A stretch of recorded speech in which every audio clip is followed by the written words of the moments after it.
Why do bad things keep happening to me? Why is Allah doing this to me?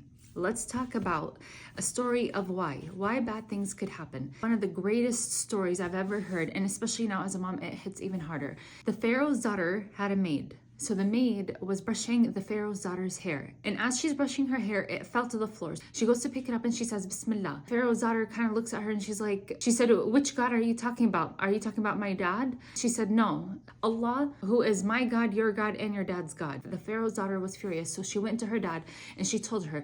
And he's like, who is this God that she believes of other than me? Then he gets her and he asks her, which God are you referencing to? And she said, Allah, who is my God, your God, and all our God.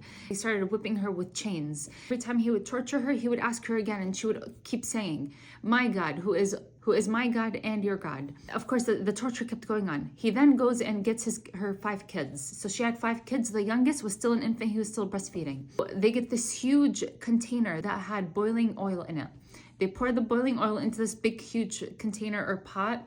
He asks again, who is your God? She said, Allah, who is my God and your God. He says, okay, throw the first child into the boiling oil. And he asks again, and she says, my Allah, who is my God and your God. And then again, the next one, the next one, the next one.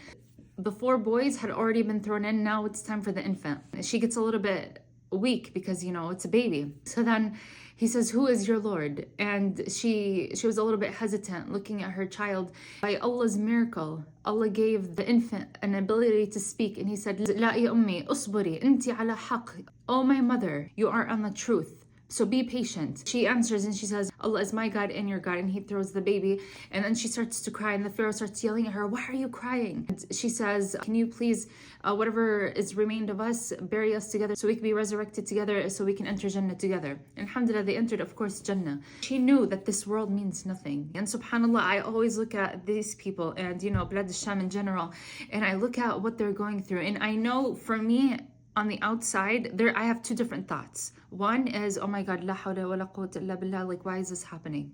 Like how could they endure more? How can they even bear anymore? And then the other side of me is like, man, they are so lucky.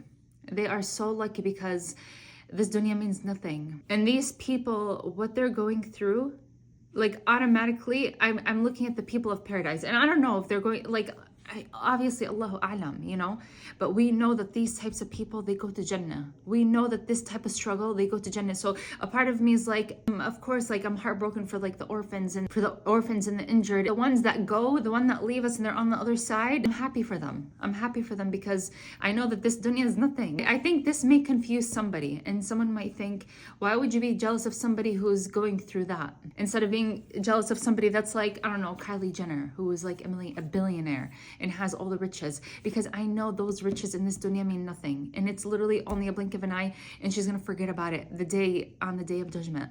But these people who have nothing, trying to just survive, they are the ones that will enter Jannah. Only thing that makes it easy for me while watching them and what's going on with them is I'm like, alhamdulillah, they're going to enter Jannah. That's the only thing that makes it easy for me. I know that Allah is so merciful, He makes it bearable for them. Allah does not burden a soul more than it can bear. So I know that they were made for this. I know that I wasn't, because if I was, I would be there.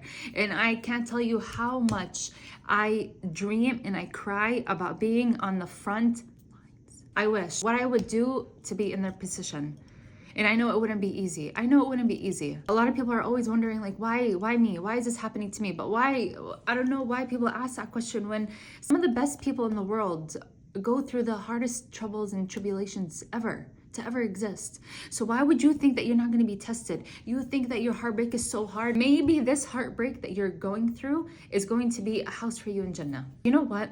I was tried after I gave birth. I had a really bad birth injury, and I cannot tell you the symptoms, how bad they were. I got a surgery like 6 months postpartum. I had to get the surgery done again. I literally was like bleeding out for 3 days.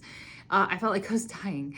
But everyone was like all upset for me, and I'm like, in my mind, I was like, alhamdulillah, if this will enter me into Jannah, I am 100% content. The troubles that you go through and the sabr that you have will enter you into paradise, and they are hasanat for you. If you have sabr during these times of tribulations and calamities and just hardships, you will get hasanat like no other.